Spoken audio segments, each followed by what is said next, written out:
I want to also cover in the discussion out of SHU what the treatment is like, what your prospects are for parole, etc. But let's go back to just prior to 2011 and the kind of work that was being done to prepare all of you in SHU, black, white, Asian, Latino, everybody. You were, and I, some people might ask, and I would even wonder too, you were isolated from each other, though you can talk and hear each other, you're not seeing each other. How easy or difficult was that to do that kind of organizing? Well, it was difficult in the sense that CDCR was being the typical fascist obstructionists that they were. I mean, in like galvanizing outside support. When you talking about we have the freedoms up under the First Amendment of the Constitution to protest and seek redress regarding grievances that the people have, and they would criminalize and accuse us of gang activities. In Pelican Bay was one of the worst slave camps, I believe, in the state of California. Maybe further than that, but as far as censorship, censoring political expression and so forth. So we had an issue of where we was receiving a litany of stop mail notices, and it worked both ways. People that were trying to get on board with us and support us, they was being obstructed from communicating with us, but on the inside, though, we used our ingenuity, our creativity in the sense of, like, hey, people came to the realization we didn't try basically everything up under the sun, but the basis of, the tactics that were being utilized, they were done in the abstract, meaning in isolation from the entire prisoner class back there, meaning you might have the Southern Mexicans go on a hunger strike or file lawsuits, or you might have the Northern Mexicans, or you might have the whites or the New Africans back there, and so on and so forth. But so we looked at those experiences and said, hey, look, we're now face-to-face with each other. CDCR putting us in the short corridor under this label of us being influential, psychologists, and so forth, gave us the time and opportunity to talk to the people that we needed to talk to directly. So you could, so for people who haven't been there, as such as myself, you could actually hold a conversation between 3 or 4 people at the same time, of different racial ethnicities.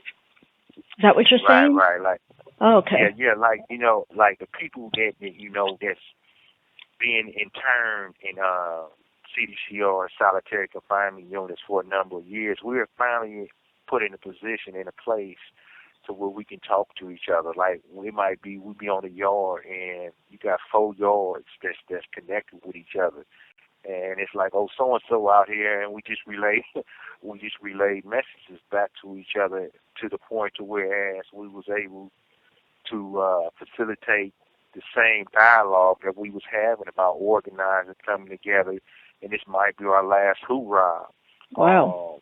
As far as having an impact on the system, where we finally will be able to, be liberated from these tombs. How many of you would you say were involved in the planning of the first hunger strike? More or less. Yeah. I mean, initially, like I say, everything starts small, and it picked up steam. So yeah. It was like it was a handful, that recognized or brought up the conversation about it, but as soon as the conversation was brought up, everybody was like, "Yeah, right on." Okay. Because, because the reality was, it's like, hey, we look at each other now. We old men now. We're now getting younger, and like I say, we looked at our past experiences of what we did, filing lawsuits, hunger strikes, and we looked at the mistakes we made with that. And so we said, hey, look, this is our golden opportunity. They put us over here together, and so like we're gonna make the most of it, as opposed to being at each other's throats as we have been historically. We said we're not gonna fall into they ploy of doing that, and it blossomed from there. Yeah, and I probably people don't necessarily realize how much at each other's throats you had been up to that point. I know that one of the guys from SHU that I have been knowing for a long time, he said, like during the hunger strikes or whatever, he said, well, you're beginning to see a difference here when they intentionally leave the gates open. He said it used to be that people would jump out and start going at each other. He said now nothing happens when they leave the cell door open. People aren't trying to get at each other. I don't know if that's just where he was, but he could notice the difference in once the hunger strike started, and then the whole question of the solidarity became apparent to, I guess, to all of you, which had to be really a fulfilling kind of a thing, right?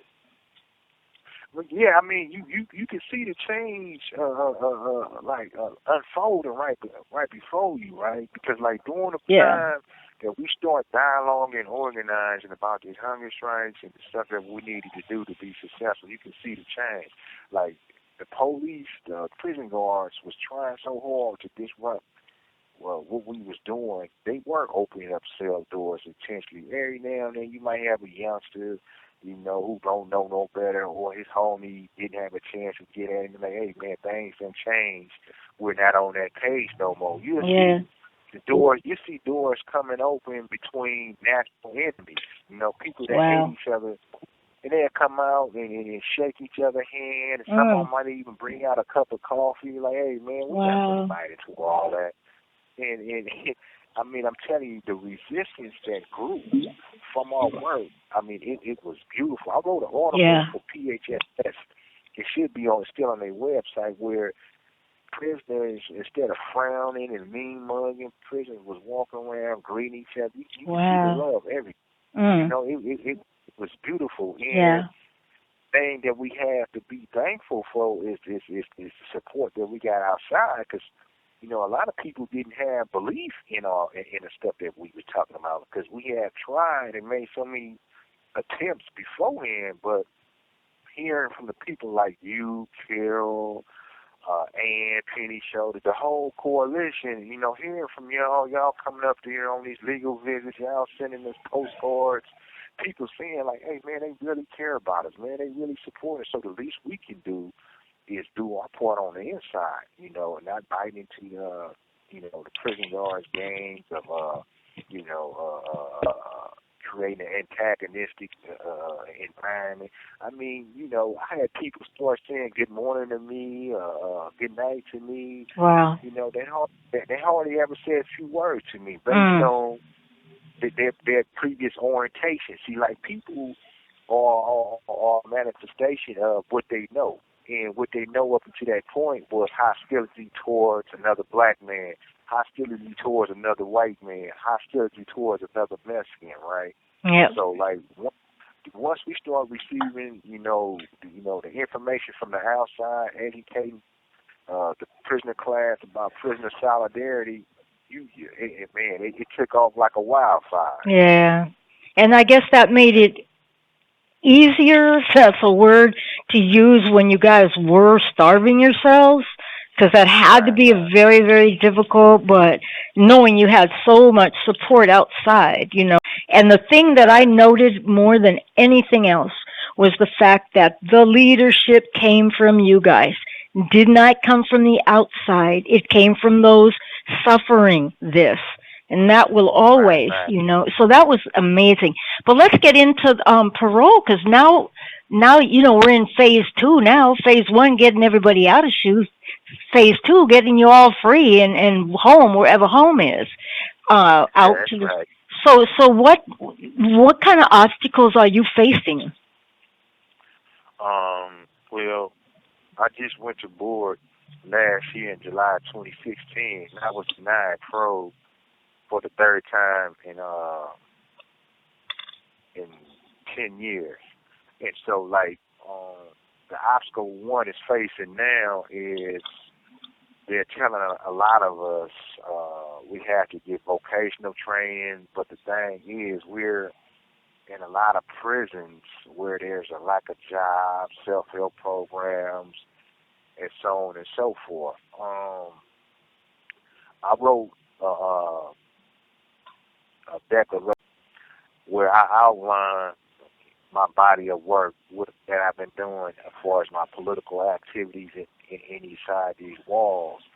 And the reason behind that, because I'm asking the question, CDCR says, or has been saying what we've been doing, myself in particular, is a form of gang activity. Now, fighting police brutality, fighting institutional racism, helping prisoners learn how to read and write, teaching prisoners how to file writ of habeas corpus and lawsuits, stopping prisoners from attacking prison guards, stopping fights between prisoners. How can you identify that or define that as gang activity? So our position now, as you're aware of, we have developed a proposal for a community release board, where we aiming to get people from our communities to have a say and a stake in our liberation from these slave camps. Because at the gist of CDCR's parole board is a profit-driven system. The system is not based on reform or rehabilitation. Again, because if you read the Declaration for Freedom that I've outlined, which is on my website at Kijana Tashiri Askari .wordpress.com, if you read that document, there's no way you can say, hey, this brother or this individual is involved in criminal gang activities. Well, so, like, another point is, it's like all them years that we spent in solitary confinement, at no time did either one of us say we did not want to work. We never said we did not want to learn vocational trades. In fact, we were denied to take correspondence courses to get certified certificates in different vocational trade on the guise of that it would create some kind of security concern, meaning that the material sent in through the mail were considered contraband as opposed to being viewed as instruments of learning, meaning that these tools will help us learn. You have 60 seconds remaining. Learn the necessary trades out in society. I can call back if you want me to. No, this because anyway. But I do have. You were denied based on what? That you didn't have vocational trade. That you didn't go to school. No self-help. It was mainly because no trades, lack of work experience, and the district attorney from Alameda County. You have 30 seconds remaining. Subjectively attempted to interpret my political activities as gang-related, but she could not point to no concrete evidence of me being involved in anything criminal. Again, go to the Declaration for Freedom, and I will end. Waves Salam moves. All power to the people. Love you, sis. Love you too, boo. Bye-bye.